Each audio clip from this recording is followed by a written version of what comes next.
مفتی طارق مسعود lectures. یہ جو بمباری ہو رہی ہے نا، مظلوم مر رہے ہیں، ہمیں ترس آتا ہے تو کیا اللہ کو نہیں آتا ہوگا؟ لوگ دیکھتے ہیں نا ویڈیوز میں بچوں کیسے خون میں لپٹے ہوئے، کیسا دل پگھلتا ہے۔ آپ کیا سمجھتے ہو اللہ کو کچھ نہیں ہوتا؟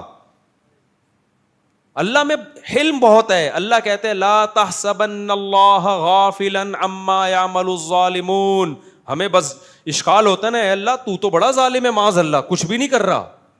ہم اپنی حکومتوں سے مطالبہ کرتے ہیں کچھ کرو، لوگوں سے مطالبہ کرتے ہیں کچھ کرو، تو اللہ تو کون سا معاذ اللہ کچھ کر رہا ہے؟ اللہ جواب میں کیا کہتے ہیں؟ لا تحسبن اللہ غافلا عما يعمل الظالمون۔ ظالم لوگ جو کچھ کر رہے ہیں اللہ کو ہرگز ان سے غافل مت سمجھو۔ اے اللہ جب تو سب دیکھ رہا ہے، غافل بھی نہیں ہے، عذاب کیوں نہیں دیتا؟ انما یؤخرهم لیوم تشخص فیہ الابصار۔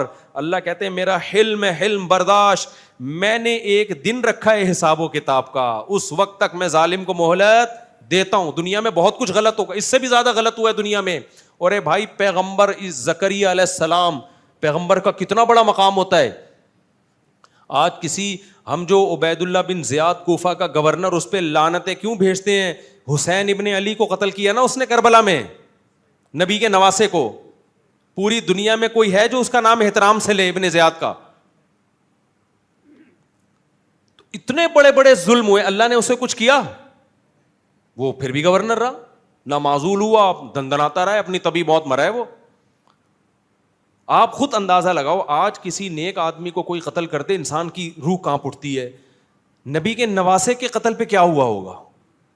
یعنی کیسا، کتنا بڑا جرم ہے نا۔ اور وہ گردن کاٹ کے نبی کے نواسے کی قاتل نے معاذ اللہ ابن زیاد کے سامنے لا کے رکھی ہے، سامنے لا کے رکھے۔ کیا یعنی ذرا سا انسان کے سینے میں دل ہو، کانپ جاتا ہے، یہ بات سن کے کانپ جاتا ہے۔ اور وہ بدبخت کیا کر رہا تھا؟ چھڑی سے آپ کے ہونٹوں کو ٹچ کر رہا تھا۔ وہاں صحابی رسول نے فرمایا کہ بس کر، میں نے محمد صلی اللہ علیہ وسلم کو کئی بار ان ہونٹوں پہ اپنے ہونٹ رکھتے ہوئے دیکھا ہے۔ اتنا بڑا مقام ان ہونٹوں کا کہ ان ہونٹوں پہ نبوت کے ہونٹ ٹچ ہوئے ہیں۔ کتنا بڑا ظلم ہوا۔ تو کوئی زلزلہ آیا؟ کوئی آسمان پھٹا؟ بولو نا، کچھ بھی نہیں ہوا۔ کیوں؟ یہ آیت بار بار ہمیں تسلی دیتی ہے، لا تحسبن اللہ غافلا۔ اللہ کہتے ہیں اللہ کو غافل مت سمجھو، اللہ میں حلم برداشت ہے۔ زکریا علیہ السلام تو پیغمبر تھے، کتنے مبارک پیغمبر، قرآن نے کیسا تذکرہ کیا زکریا علیہ السلام کا۔ سورہ مریم اٹھا کے دیکھو، جس سے پتہ چلتا ہے اللہ کو زکریا علیہ السلام سے کتنی محبت تھی۔ یا زکریا انا نبشرک بغلام اسمہ یحییٰ لم نجعل لہ من قبل سمیٰ۔ زکریا علیہ السلام بوڑھے، بیوی بانج، ساری زندگی اللہ سے دعائیں مانگتے رہے، محراب میں عبادت کرتے رہے ہیں ساری زندگی، اتنے محبوب پیغمبر۔ پھر اللہ کہتے ہیں ہم نے زکریا کو بڑھاپے میں خوشخبری دی، انا نبشرک بغلام، اے زکریا تجھے لڑکا بھی ملے گا، اور اس کا نام ہم پہلے سے بتا دیں یحییٰ ہوگا، اور اس نام کا اس سے پہلے اس کائنات میں کوئی شخص، کوئی بیٹا نہیں گزرا، یہ نام بھی ہم سلیکٹ کر کے دے رہے ہیں۔ اور سیدن وحصورا، وہ سردار ہوگا، انتہائی درجے کا پاک دامن شریف ہوگا۔ اور یا یحییٰ خذ الکتاب بقوہ، اس کو نبوت ملے گی۔ کتنے بڑے فضائل زکریا علیہ السلام کے کہ ان کو ایسے بیٹا مل رہا ہے۔ معمولی تھے کیا جن کو؟ پھر وہ کہہ رہے ہیں اللہ بڑھاپے میں مجھے کیسے بیٹا ملے گا، میری بیوی تو بانج ہے بھائی۔ اللہ جواب میں کیا کہتے ہیں؟ قد خلقتک من قبل، اے زکریا میں نے تجھے پانی سے انسان بنا دیا، تو بڑھاپے میں تجھے اولاد نہیں دے سکتا۔ پھر اللہ کہتے ہیں میں زکریا کو یہ پروٹوکول کیوں دے رہا ہوں؟ انہم کانوا یسارعون فی الخیرات، زکریا اور اس کی بیوی نیکیوں میں ایک دوسرے سے بڑھ چڑھ کے حصہ لیا کرتے تھے۔ وَيَدْعُونَنَا رَغَبًا وَرَهَبًا، راتوں کو اٹھ کے ہمارے سامنے ہاتھ پھیلا کر ہم سے جنت مانگا کرتے تھے اور جہنم سے پناہ۔ یعنی نیک لوگوں کی ساری صفات کس میں تھیں؟ زکریا علیہ السلام میں۔ حشر کیا بنی اسرائیل نے ان کا؟ زکریا علیہ السلام کو اس بڑھاپے میں دشمنی میں پکڑ کے ان کے سر پہ آرا چلا کے 2 ٹکڑے کیے۔ کوئی عذاب نہیں آیا اللہ کی طرف سے۔ سمجھ میں نہیں آ رہی بات؟ تو آپ کیا سمجھ رہے ہو کہ اللہ ایسے ہی بیٹھا ہوگا, اس کو غصہ نہیں آ رہا ہوگا؟ اے بھائی, اللہ یہ کہہ رہا ہوگا میرے پیغمبر کو تم نے اس طرح سے چیر دیا, کچھ بھی نہیں ہے؟ نا نا نا نا, اللہ کہہ رہے آنے دو. آنا کس کے پاس ہے؟ میرے پاس. تو اللہ کا غضب انسانوں کے غضب سے کروڑہ گنا زیادہ, لیکن وہ غضب کا اظہار کیوں نہیں کرتا فوراً؟ کیونکہ اس کا حلم یعنی اس کی برداشت انسانوں کی برداشت سے کروڑہ گنا زیادہ. تو اللہ نے اپنے غضب کے اظہار کے لیے جہنم کی آگ بنائی ہے. اسی سے یہ بھی پتہ چل گیا کہ اللہ نے آخرت میں اتنا سخت عذاب کیوں رکھا ہے. یہ سخت عذاب اللہ کے غضب کا اظہار ہے. جب اللہ ہے تو اس کی ہر طاقت انسانوں سے کروڑہ گنا زیادہ, تو اس کا غضب بھی انسانوں سے کروڑہ گنا زیادہ, اور اس کی رحمت بھی انسانوں سے کروڑہ گنا زیادہ ہے. تو اس کی رحمت کا اظہار جنت کی صورت میں ہوگا, جس سے پتہ چلے گا کہ رحمت کہتے کس کو ہیں, اور اس کا غضب ظاہر ہوگا آگ کی صورت میں, جس سے پتہ چلے گا کہ غضب کہتے کس کو ہیں. تمہیں کیا پتا کہ غصہ کیا ہوتا ہے؟ دیکھو ایک کمزور آدمی جب یا جو غریب آدمی کسی کو دعوت دیتا ہے تو کیسے دعوت دے گا؟ وہ کہے گا کبھی ہمارے پاس آنا, ہم آپ کو کھانا کھلائیں گے. آپ کے ذہن میں آئے گا کہ دال چاول کھلا دیں گے, بریانی کھلا دے گا. بڑا سیٹ جب کہے گا نا بیٹا ہماری دعوت میں آنا, پتہ چلے گا کہ دعوت کہتے کس کو ہیں. اور جو بڑا بدماش ہوتا ہے وہ جب ناراض ہوتا ہے نا, وہ کہتا ہے بیٹا ابھی تو نے غصہ دیکھا نہیں ہے, جب میں تجھے ٹارچر کروں گا نا تجھے پتہ چلے گا کہ میرا غصہ ہے کیا. یہ تو انسانوں کے غصے ہیں. تو اللہ نے آگ میں جلانے کا انتظام کیا. اللہ ہم سب کو اس آگ سے بچائے. یہ آگ کیا ہے؟ اللہ کے غضب کا اظہار ہے. یہ تھی اس لوگ کہتے ہیں نا جہنم میں آگ کیوں؟ بھائی اللہ کے غضب کا اظہار ہے, تو وہ اللہ ہے تو اس کے غضب کا اظہار ایسے ہی ہوگا. تو اللہ کہتے ہیں جب یہ انگلیاں چبائیں گے تو اللہ کہے گا جب تمہیں اللہ کی طرف بلایا جاتا تھا تو آج تمہیں اپنے اوپر جتنا غصہ آ رہا ہے ہمیں تم پر اس سے بھی زیادہ اس وقت غصہ آتا تھا. فتکفرون, تم جب انکار کرتے تھے. تو وہ جواب میں کیا کہیں گے؟ ربنا امتنا اثنتین واحییتنا اثنتین, اے اللہ تو نے ہمیں 2 دفعہ موت دی, ہم نے اپنی آنکھوں سے دیکھ لیا. ایک موت تو ہماری پیدائش سے پہلے, وہ بھی ہم مردہ ہی تھے نا, اور پیدا کر کے تو نے ہمیں دوبارہ موت دی. یہ 2 قدرت دیکھی ہم نے. پھر تو نے ہمیں 2 زندگیاں دیں. ایک زندگی تو ہم نے دیکھ لی تھی, دوسری ہماری سمجھ میں نہیں آتی تھی کہ بار بار کہتے تھے کون پیدا کرے گا, دوبارہ کیسے پیدا ہوں گے. تو خود اپنی بے عقلی بتا رہے ہوں گے کہ جو موت دے کے زندگی دے سکتا ہے وہ دوبارہ زندہ کیوں نہیں کر سکتا. تو کہیں گے اللہ ہم نے دوسری زندگی بھی اپنی آنکھوں سے دیکھ لی, مان لیا کہ حساب و کتاب ہے, لیکن اس وقت ماننے کا کوئی فائدہ نہیں ہوگا. تو اس لیے میرے بھائی اللہ کی نظر میں سب سے زیادہ ویلیو کس کی ہے؟ اللہ کے آرڈر کی. تو یہ نہیں دیکھا کرو کہ اس سے ہوتا کیا ہے. بھائی اگر ہاں اللہ نے بعض دفعہ آرڈر میں خود ہی لچک رکھ دی ہے, اللہ نے کہا یہ آرڈر ہے ضروری نہیں ہے. جیسے اللہ میاں نے ترغیب دے دی 4 شادیاں کرو, آرڈر دیا, لیکن بتا دیا فرض نہیں ہے, ورنہ سب چوڑے میں آ جاتے. ترغیب دے دی, فرض نہیں کیا. فرض کر دیتے خوش تو بہت ہوتے آپ اوپر سے, جب کرنے جاتے تو پتہ چلتا ہے یار یہ ہو کیا گیا ہمارے ساتھ. ٹھیک ہے نا, ترغیب دے دی کہ کرو, اچھی بات ہے. بعض چیزیں اللہ نے ترغیب نہیں دی ہیں, وہ آرڈر دیا ہے. نماز کیا ہے؟ آپشنل نہیں ہے, فرض ہے. داڑھی رکھنا کیا ہے میرے بھائی؟ فرض ہے, یہ آپشنل نہیں. غامدی صاحب نے تو انکار کر دیا, دین غامدی صاحب سے نہیں لو, علماء سے لو. بخاری مسلم کی واضح حدیثیں, اعفوا اللحا, داڑیاں بڑھاؤ, ہمت کر کے رکھ لو داڑھی. نظر کی حفاظت کرنا کیا ہے؟ آپشنل نہیں ہے, کیا ہے بھائی؟ فرض ہے. اور اگر غلطی ہو تو توبہ کرو اللہ سے. یا قوم استغفروا ربکم, نوح علیہ السلام نے قوم سے کہا غلطی ہو گئی ہے تو اس کا بھی اللہ نے تلافی کا طریقہ رکھا ہے. میری قوم اللہ سے توبہ کرو, اکڑ تھوڑی جاؤ, ہم سے غلطی ہوتی ہے بس چھوڑا یار. ایک آدمی نے مجھے کہا مجھے فحش فلموں کی عادت ہے, اب میں توبہ کر کر کے تھک گیا ہوں, مجھ سے نہیں چھوٹ رہا. میں نے کہا ٹھیک ہے, پھر اللہ سے تجھے معاف کرنا بھی نہیں ہو رہا. تو توبہ کر کر کے تھک سکتا ہے تو اللہ کہے گا کہ جب تجھ سے توبہ نہیں ہو رہی ہے تو میں کوئی معاف کرنے کا میں نے ٹھیکہ نہیں لیا ہوا. انلزمکموھا وانتم لھا کارہون, جب اللہ معاف کرنے کے لیے تیار ہے تو پھر وہ گالی نکل رہی ہے منہ سے, کیا کریں, تو کم بخت کر لینا توبہ. ابے تیرے سے 100 دفعہ گناہ ہو گیا, اللہ کہہ رہے ہیں 101ویں دفعہ توبہ کر, آئندہ نہیں کروں گا, عزم کر اور بچنے کے اسباب اختیار کر, میں 101ویں دفعہ بھی کیا کروں گا, معاف کروں گا. پھر بچنے کی کوئی, لڑتا رہے یار ساری زندگی شیطان سے, پھڈا ہے تیرا. کلابازیاں شیطان کو تو کبھی گرا دے, کبھی شیطان تجھے پھڈا رہے. جس دن تو نے ہتھیار ڈال دی ہے نا کہ مجھ سے نہیں ہوتا, اللہ کہہ گئے پھر مجھ سے بھی نہیں ہوتا. صحیح ہے نا. جب تک